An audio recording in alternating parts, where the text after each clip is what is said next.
모든 가족이 모인 엄숙한 제삿날. 촛불이 흔들리고 향냄새가 무겁게 가라앉은 그 순간이었습니다. 3대 종갓집 맏며느리 이선영이 갑자기 제사상에 막 올린 뜨거운 육개장 그릇을 집어들었습니다.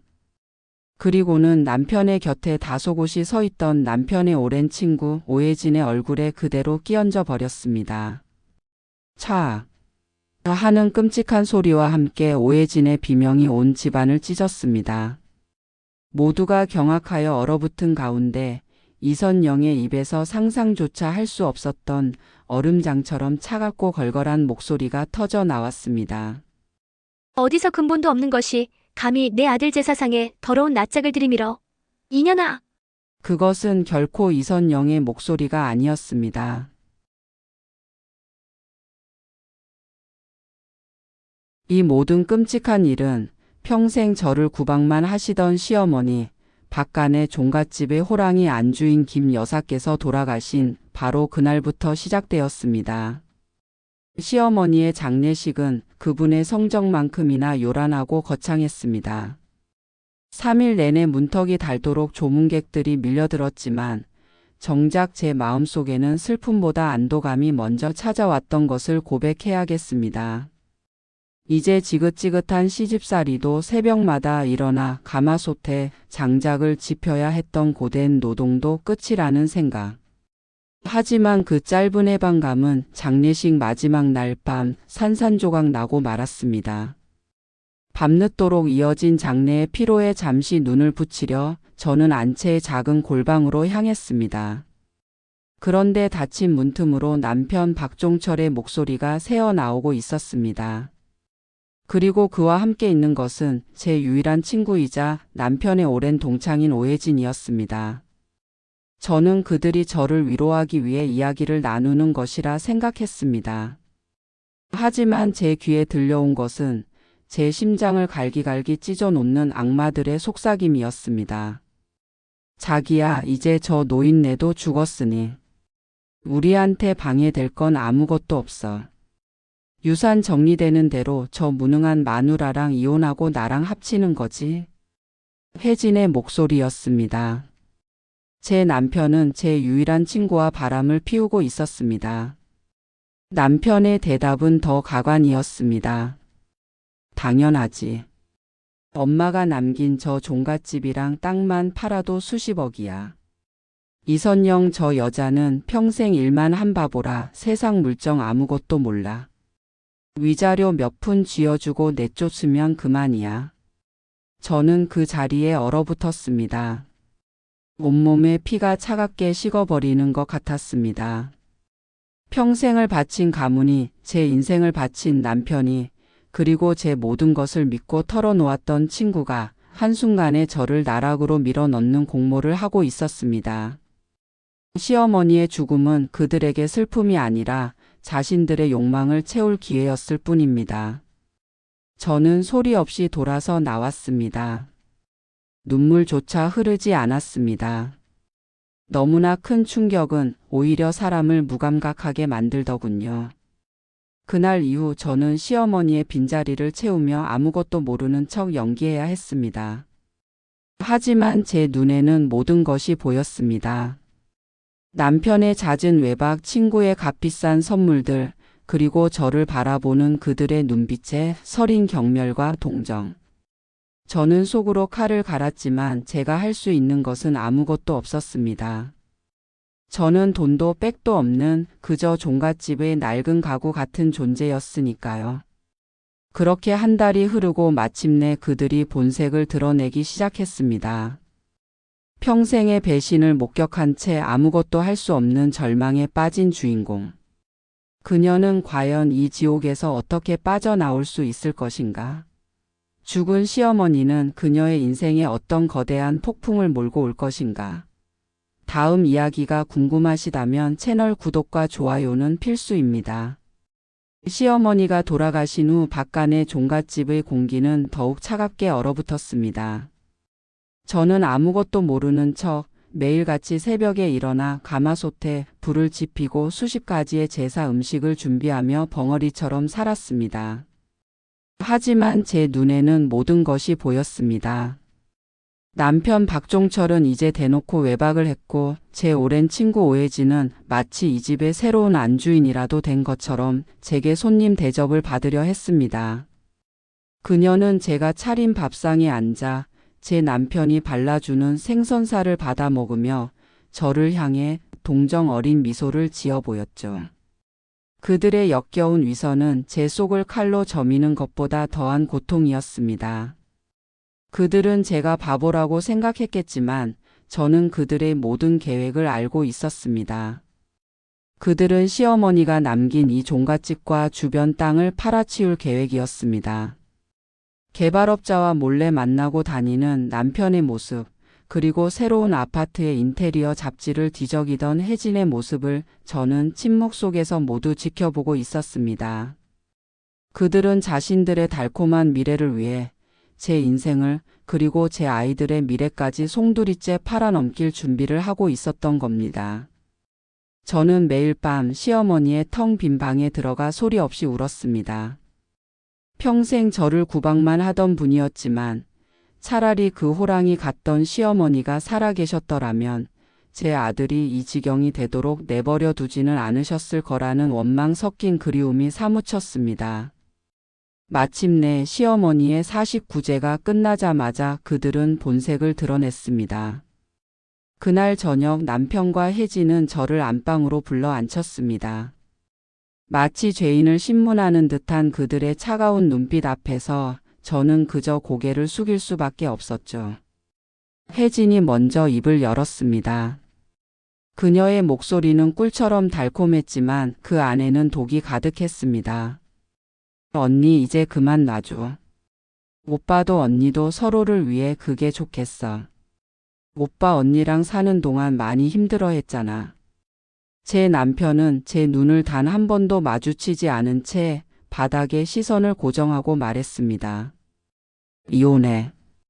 이 집이랑 땅 전부 팔아서 정리할 거야. 당신 몫은 챙겨줄 테니 조용히 나가줘. 당신 몸. 평생을 이 집에 바친 제게 그들이 던져주려는 것은 푼돈에 불과할 터였습니다. 저는 마지막 용기를 내어 떨리는 목소리로 물었습니다. 아이들은요? 그 순간 남편의 얼굴에서 마지막 남은 온기마저 사라졌습니다. 그는 저를 벌레 보듯 쳐다보며 잔인하게 말했죠. 위자료? 당신이 이 집에 기여한 게 뭐가 있다고.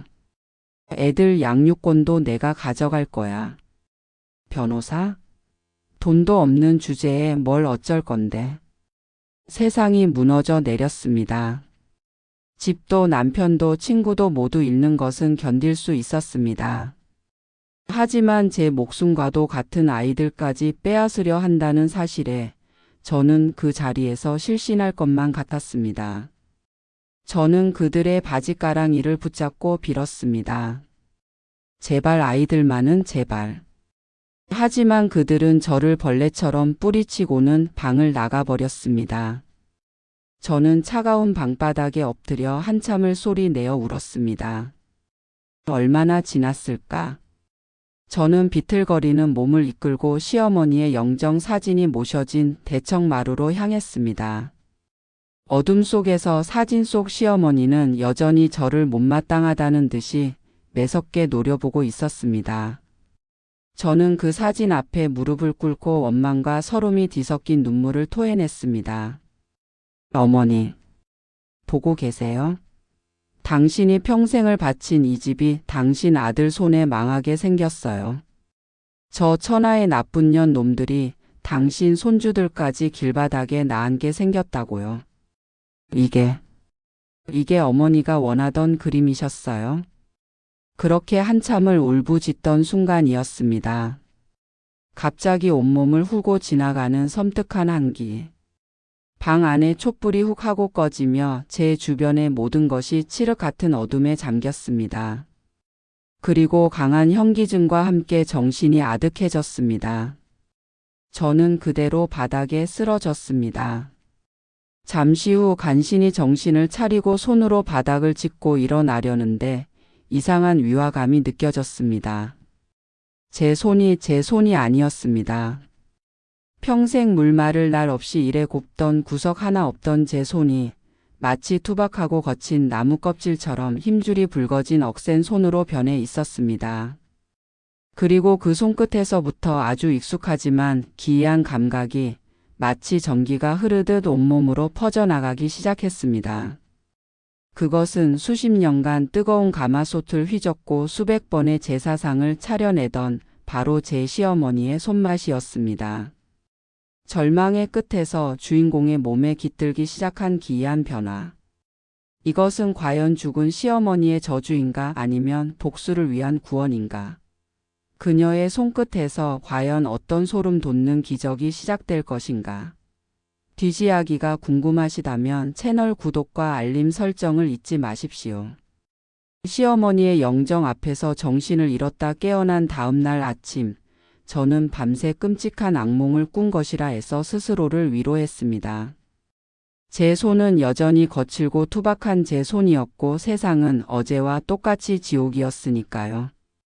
남편과 오해지는 아예 대놓고 집을 비웠고 텅 빈 종갓집에는 저와 아이들의 무거운 침묵만이 감돌았습니다. 하지만 무언가 달랐습니다. 제 몸 안에 제가 아닌 다른 누군가가 함께 웅크리고 있는 듯한 기이한 위화감. 그것은 마치 낡은 집에 새로 들어온 불청객처럼 저의 모든 움직임을 감시하고 있는 듯 했습니다. 그날 점심 저는 아이들을 위해 간단히 된장찌개라도 끓이려 부엌에 섰습니다. 냉장고에는 먹을 것이라고는 시든 파 몇 쪽과 며칠 된 두부 한 모가 전부였습니다. 저는 늘 하던 대로 멸치 몇 마리를 넣고 대충 국물을 냈습니다. 그런데 제 손이 갑자기 제 의지와는 상관없이 멋대로 움직이기 시작했습니다. 오른손이 찬장 깊숙한 곳을 뒤지더니 먼지 쌓인 작은 단지 하나를 꺼내 들었습니다. 그건 시어머니께서 살아생전 그 누구도 손대지 못하게 했던 비밀 양념 단지였습니다. 저는 한 번도 그것을 열어본 적이 없었습니다.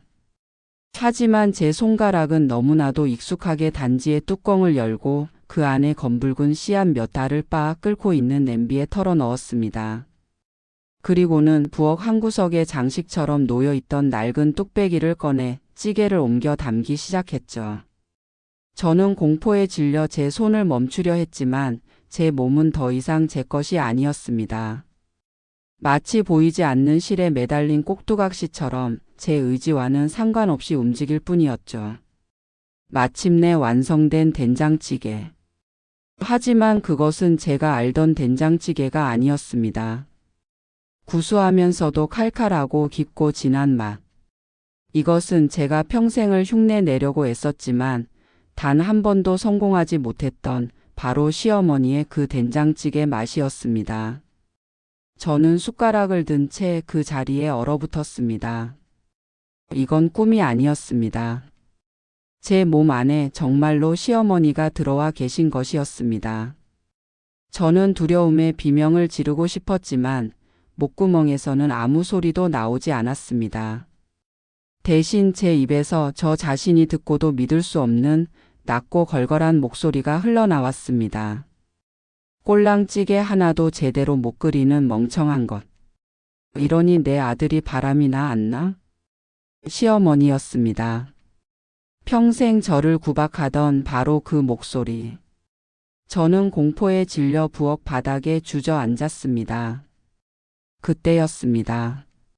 제 머릿속으로 시어머니의 목소리가 직접 들려오기 시작했습니다.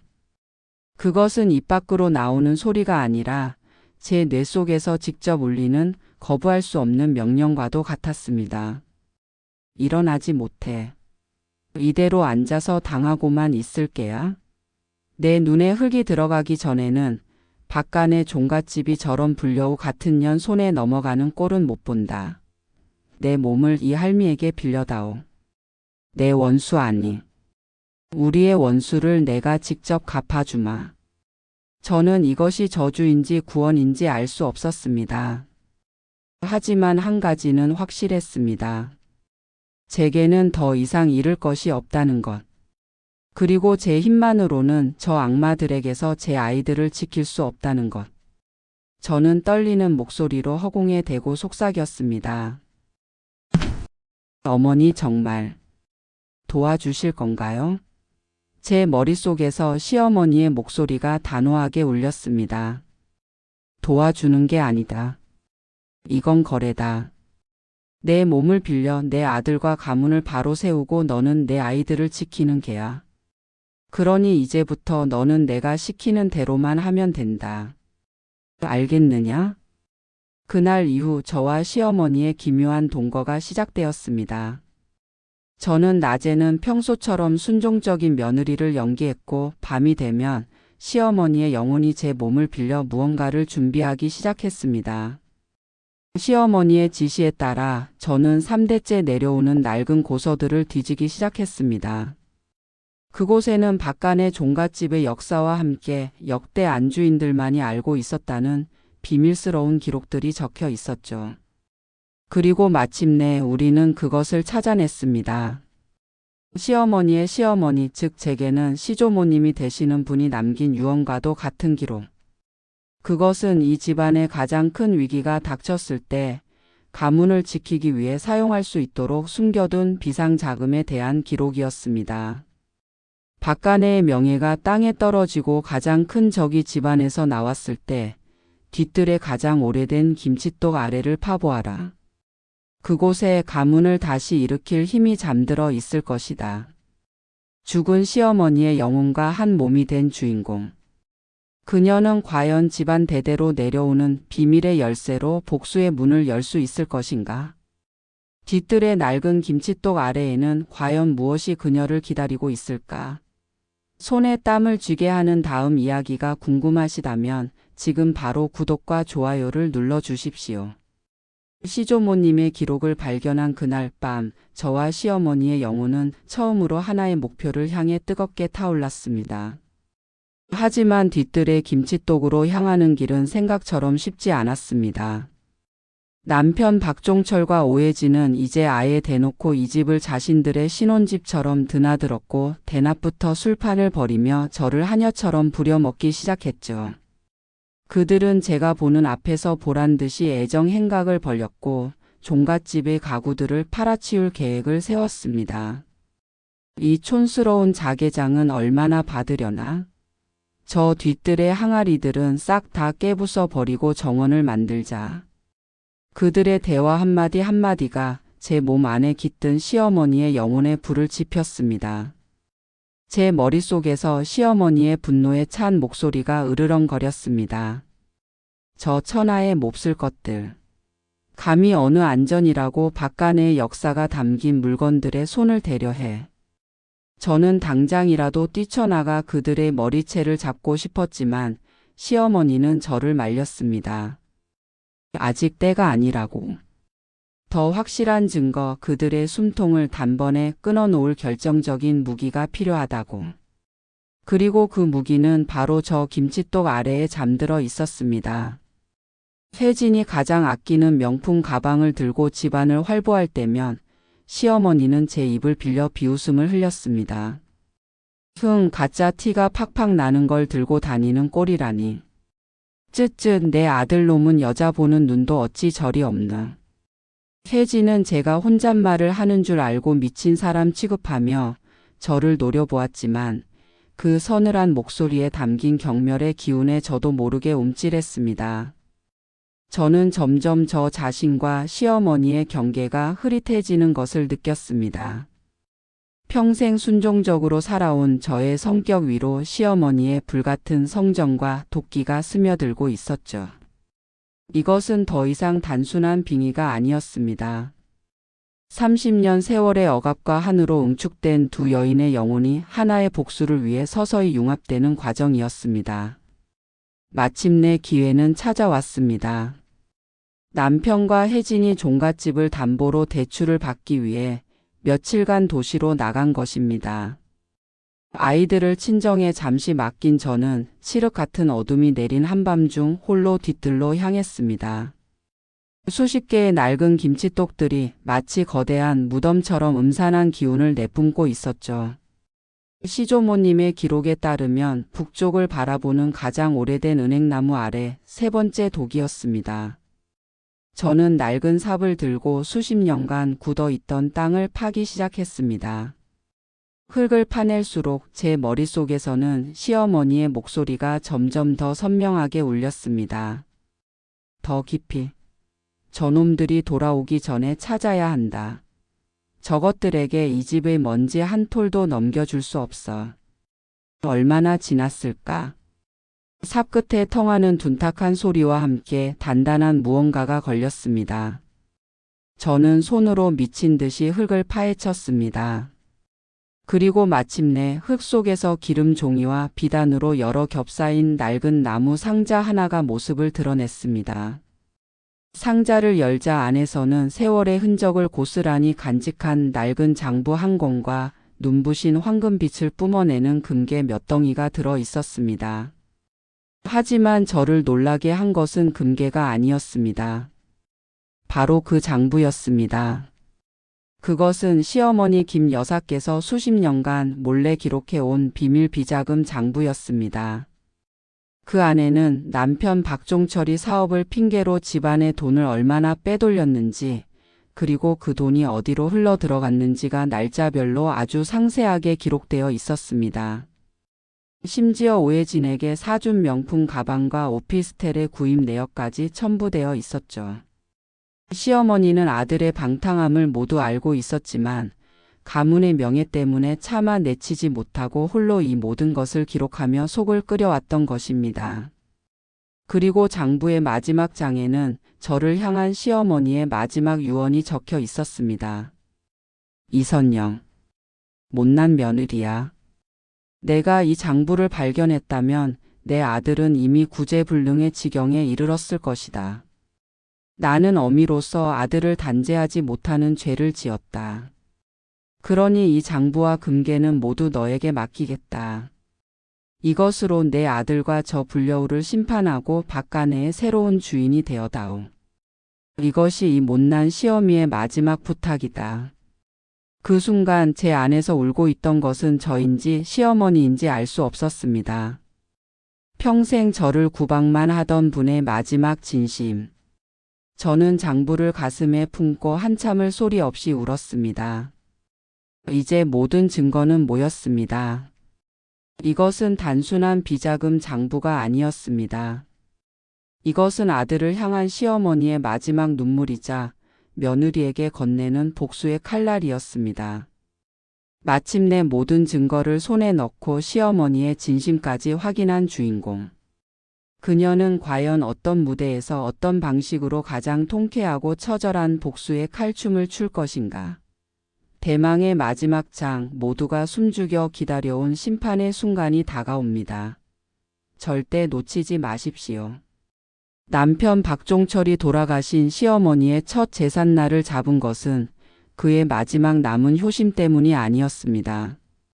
그것은 종갓집의 모든 재산을 합법적으로 상속받기 위한 마지막 절차이자 오해진을 새로운 안주인으로 집안 어른들께 선보이기 위한 교활한 무대였습니다. 그는 제게 평생 차려본 제사상 중 가장 거하고 완벽한 상을 차리라고 명령했습니다. 그것이 이 집에서 며느리로서 하는 마지막 일이 될 것이라는 잔인한 암시와 함께 저는 아무 말 없이 그저 순종적으로 고개를 끄덕였습니다. 제 눈에 비친 순종을 그들은 어리석음이라 비웃었겠지만 그것은 폭풍 전야의 고요함이자 먹잇감의 목덜미를 물기 직전의 맹수의 침묵이었습니다. 제 아내 시어머니는 제 뇌 속에서 불호령을 내렸습니다. 그래, 어디 한번 차려보자꾸나. 내년 놈들이 평생 잊지 못할 아주 특별한 제사상으로 말이다. 제삿날이 밝았습니다. 새벽부터 부엌의 거대한 가마솥에서는 뽀얀 김이 피어올랐습니다. 저는 시어머니의 기억과 제 손을 빌려 박간의 종갓집의 역사가 담긴 음식들을 하나씩 만들어냈습니다. 수십 년 묵은 시간장으로 졸여낸 갈비찜, 9번 찌고 말려 만든 육포, 그리고 박간의 심장이자 영혼인 바로 그 육개장이었습니다. 시어머니의 비밀 양념과 시조모님이 남기신 금괴를 녹여 만든 비상금으로 구한 최고의 한우 양지가 들어간 그 어떤 왕의 수라상에도 뒤지지 않을 육개장이었죠. 음식을 만드는 내내 제 몸은 기계처럼 움직였지만 제 정신은 칼날처럼 벼려지고 있었습니다. 오늘은 심판의 날이었습니다. 저녁이 되자 집안은 검은 옷을 입은 친척들로 북적였습니다. 남편은 상주로서 슬픈 표정을 연기하며 문 앞에서 손님들을 맞았고 오해진은 마치 이 집의 안주인이라도 된 것처럼 교태를 부리며 그 옆을 지켰습니다. 그녀는 제게 다가와 마치 선심이라도 쓰는 듯이 속삭였습니다. 언니 고생 많네. 이제 이런 힘든 일도 오늘이 마지막이야. 앞으로는 내가 오빠 잘 챙길 테니 너무 걱정 말고. 그녀의 위선적인 말에 제 아내 시어머니가 비웃었습니다. 저 불려우가 마지막 발악을 하는구나. 저는 아무 대답 없이 마지막으로 완성된 육개장 그릇을 들고 대청마루로 향했습니다. 모든 음식이 차려지고 촛불이 켜지고 향냄새가 무겁게 가라앉은 그 순간 남편이 헛기침을 하며 제사를 시작하려 했습니다. 자, 그럼 아버님, 어머님의 첫 제사를. 바로 그때였습니다. 제가 들고 있던 뜨거운 육개장 그릇을 한치의 망설임도 없이 오해진의 얼굴에 그대로 끼얹어 버렸습니다. 차 하는 끔찍한 소리와 함께 오해진의 비명이 온 집안을 찢었습니다. 모두가 경악하여 얼어붙은 가운데 제 입에서 상상조차 할 수 없었던 얼음장처럼 차갑고 걸걸한 목소리가 터져 나왔습니다. 어디서 근본도 없는 것이 감히 내 아들 제사상에 더러운 낯짝을 들이밀어. 이년아. 그것은 돌아가신 시어머니 김 여사의 목소리였습니다. 친척들은 귀신이라도 본 듯 사색이 되어 뒷걸음질 쳤습니다. 남편 박종철은 제 어깨를 잡고 미친 사람처럼 흔들었습니다. 이선영, 너 미쳤어. 이게 무슨 짓이야? 저는 그의 손을 뱀이라도 본 듯 뿌리쳤습니다. 그리고는 제 것이 아닌 서늘하고 위험 있는 눈빛으로 제 아들을, 아니 시어머니의 아들을 노려보았습니다. 내 놈이 감히 어미 앞에서 고개를 빳빳이 쳐들어? 내가 이 계집과 내 등 뒤에서 무슨 짓을 하고 다녔는지 내가 모를 줄 알았더냐. 저는 품속에서 김치독 아래에 잠들어 있던 바로 그 비밀 장부를 꺼내 대청마루 한가운데에 집어 던졌습니다. 철썩 소리와 함께 수십 년간 묵혀온 비밀들이 먼지를 일으키며 쏟아져 나왔습니다. 거기 적힌 것이 무엇인지 내 놈 눈으로 직접 확인해 보거라. 내가 사업을 핑계로 이 집의 돈을 얼마나 빼돌렸는지, 저 계집에게 얼마나 많은 돈을 갖다 바쳤는지, 이 어미가 밤마다 피눈물을 흘리며 적어 내려간 지옥의 기록이다. 남편은 귀신에 홀린 듯 떨리는 손으로 장부를 펼쳐보았습니다. 그리고 그 안에 적힌 자신의 죄악들을 확인하는 순간 그의 얼굴에서 핏기가 완전히 사라졌습니다. 그는 저를 보며, 아니 제 안에 있는 자신의 어머니를 보며 공포에 질려 절규했습니다. 어머니, 잘못했어요. 제가 다 잘못했어요. 그는 제 발 앞에 무릎을 꿇고 엎드려 빌기 시작했습니다. 하지만 제 아내 시어머니는 조금도 흔들리지 않았습니다. 이미 늦었다. 너는 내 아들이기 이전에 박간의 가문을 좀먹는 벌레일 뿐이다. 그러니 내 이름으로 너를 심판하노라. 이 집에서 그리고 내 호적에서 너를 파낸다. 저는 마지막으로 품속에 있던 또 다른 서류를 꺼내 그의 얼굴에 던졌습니다. 그것은 시조모님이 남기신 금괴를 미천 삼아 제가 이미 박간의 종가라는 이름으로 법인을 설립하고 이 집과 땅의 모든 소유권을 이전했다는 증명서였습니다. 남편이 대출을 받기 위해 도시를 비운 사이 모든 것을 끝내놓았던 것입니다. 그리고 이 집의 새로운 주인은 내년 놈들이 평생 무시하고 짓밟았던 바로 이 사람. 내 며느리 이선영이다. 그 말을 끝으로 제 안에서 무언가 쑥 빠져나가는 느낌과 함께 다리에 힘이 풀려 그 자리에 주저앉았습니다. 시어머니의 영혼이 마침내 모든 한을 풀고 떠나간 것이었습니다.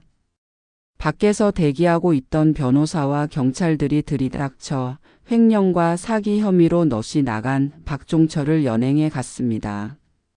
얼굴에 끔찍한 화상을 입은 오해진은 구급차에 실려갔죠.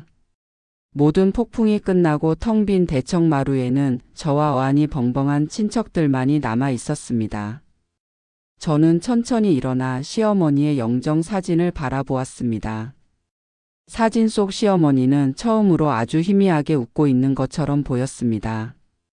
생을 억압받던 며느리와 죽어서야 며느리의 편이 되어준 시어머니. 두 여인의 기묘하고도 통쾌한 복수극은 이렇게 막을 내렸습니다. 그녀는 과연 이 종갓집의 새로운 주인으로서 어떤 삶을 살아가게 될까요? 이 모든 것이 끝난 후 그녀의 앞으로 도착한 의문의 편지 한 통. 그 안에는 과거 박간회에서 비법을 훔쳐 달아났던 첫 번째 배신자의 이름이 적혀 있었습니다. 그녀의 싸움은 아직 끝나지 않은 것일지도 모릅니다. 저희 회장님의 눈물의 다음 이야기가 궁금하시다면 구독과 좋아요, 그리고 알림 설정으로 저희의 여정에 함께해 주십시오.